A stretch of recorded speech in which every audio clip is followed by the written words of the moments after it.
We begin with a political turning point here in the U.S. It took less than 20 minutes behind closed doors for the Republicans in the House of Representatives to make their allegiance to former President Donald Trump clear. Wyoming Congresswoman Liz Cheney was ousted as the number 3 GOP leader. Even after the vote was taken, she remained defiant in her criticism of Mr. Trump and his repeated false statements about the 2020 election. We must go forward based on truth. We cannot both embrace the big lie and embrace the Constitution. I will do everything I can to ensure that the former president never again gets anywhere near the Oval Office. We have seen the danger that he continues to provoke with his language. We have seen his lack of commitment and dedication to the Constitution. And we turn now to our Lisa Desjardins and Yamiche Alcindor. Hello to both of you. Lisa, to you first, tell us exactly what happened today and how did the Republicans explain this decision? Judy, Cheney spoke to her fellow Republican colleagues behind closed doors, and at the end she offered a prayer for the country and for freedom. And then something truly Shakespearean happened. Her colleagues, at the end of her remarks, the colleagues about to oust her from leadership, stood and gave Cheney a rousing standing ovation. The vote after that was very quick. It was by voice vote instead of members having to cast ballots. That was essentially the decision of House Republican leader Kevin McCarthy. There were members wanting to do a recorded vote, but they did it by voice. It was just seconds. I spoke to a couple dozen members afterwards as they flooded out of that chamber. Clearly, they wanted this to be quick. Clearly, they wanted to get it behind them. But the truth is, there was a lot of kind of ideas and dynamics in the air. Those who ousted Cheney told me repeatedly that they felt she just went too far and was a distraction. Here's one of those, Dan Bishop of North Carolina.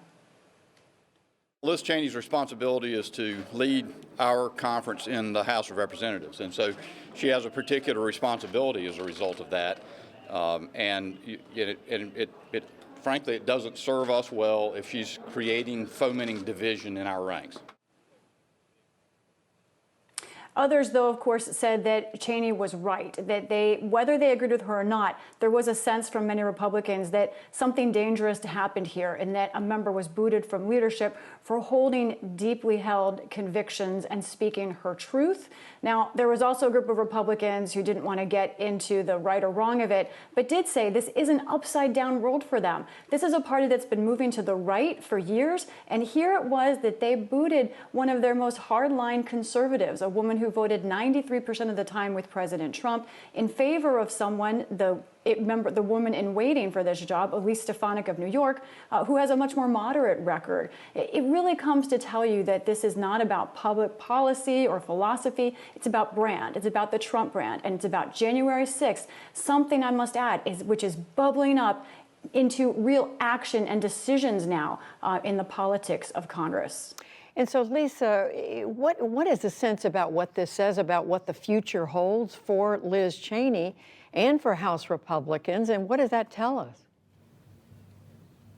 Well, Cheney isn't just going down fighting today. She is going to keep up this message, and spokesman for her was texting with me saying that she plans to keep up pushing for the Constitution, for what she believes should be Republican ideals, and against Democrats' message. The thing we're watching now, however, is Elise Stefanik. Nothing is without drama these days, and in fact, just in the past couple of hours, some conservative members, including Marjorie Taylor Greene of Georgia, have asked Kevin McCarthy to delay the vote to replace Cheney. That right now is planned for Friday, but they are not happy with Stefanik. They believe she's too moderate. She does have widespread support, however, including from former President Trump, from Kevin McCarthy, from Jim Jordan, who leads the Freedom Caucus. There is not a clear other candidate now, but conservatives are hunting for one. It's a long shot for them, but it's just to say that there continues to be frayed ends in all aspects of the Republican conference right now in the House.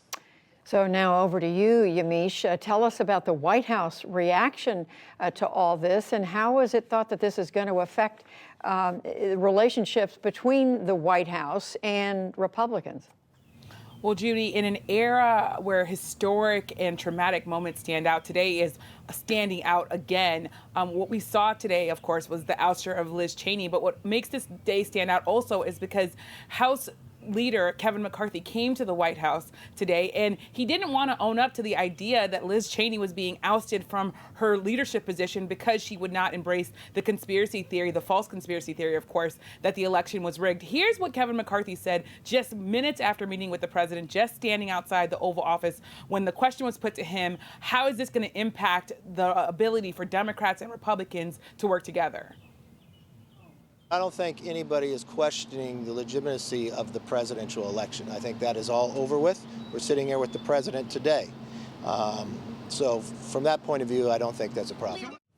In fact, of course, we know that former President Trump is every single day questioning the legitimacy of President Biden. And that, of course, is a core reason why Liz Cheney was ousted, because she would not back what former President Trump is doing. That said, when I talk to White House officials about how this is going to impact the White House's view of Republicans as they try to negotiate deals, they say that the president is determined to try to work with Republicans. They've been using words like grace, responsibility, duty to try to describe why President Biden continues to work with Republicans. That said, though, the elephant in the room when Republicans come to the White House is still that this is a party that is embracing the idea that President Biden should not be in office, even though, of course, he legitimately won the election. And I've been talking to White House officials who say the president simply cannot understand what's going on in the GOP. And White House officials are hoping that the GOP will figure out whether or not they want to embrace truth or embrace conspiracy theories.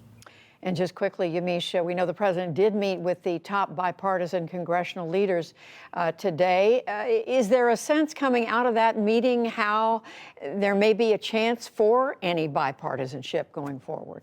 Well, this was a big meeting between the president and the big four congressional leaders. It was a 90-minute meeting. I'm told it was constructive, that there were no extra contentious meetings or contentious moments. Here's what Senator Mitch McConnell said just outside of the White House moments after the meeting. We're not interested in reopening the 2017 tax bill. We both made that clear to the president. That's our red line. We believe that in February of 2020, we had the best economy we've had in 50 years. We believe that was a major reason for it. Now, President Biden said his red lines are raising taxes on anyone making under $400,000, as well as inaction. Here's what the president said when he was asked today how the meeting went. Generically, I'm encouraged that there is room to have a compromise on a bipartisan bill that's solid and significant, and a means by which to pay for it without dropping all of the burden on middle class and working class people.